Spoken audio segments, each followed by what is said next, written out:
Altero, department heads, faculty and staff, their parents and students, guests, friends, ladies and gentlemen, a pleasant morning filled with God's blessings to one and all. Before I begin, I would like to make a disclaimer because partially all of the details regarding our graduation speaker were searched only from the internet.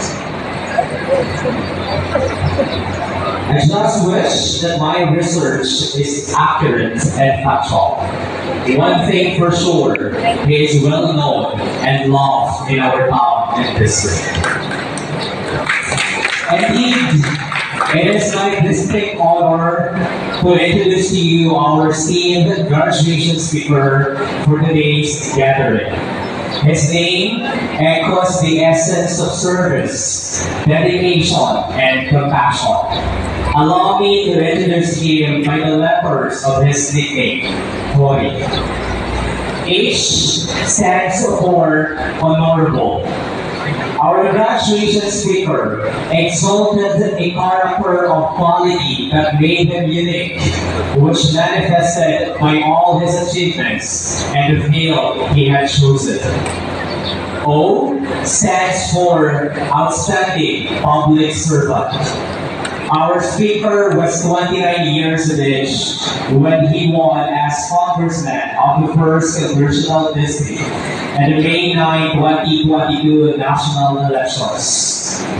And just during his 1 year stay in the Congress, he was named one of the top 6 performing neophytes by the Congress due to his knowledge, dedication, and passion for serving the country and his fellow citizens.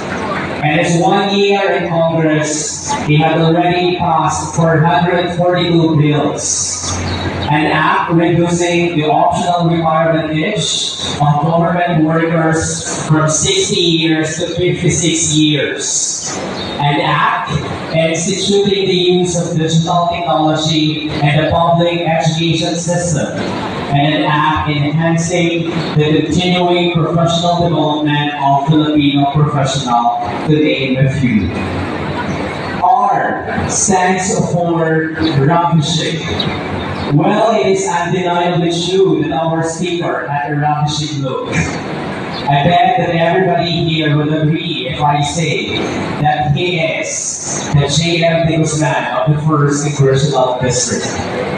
Apart from being one, our speaker is also an athlete who played baseball for the Manhattan Hurricanes of the American National Collegiate Athletic Division's Division 1 from 2013 to 2016, and 2011 Big League Baseball World Series.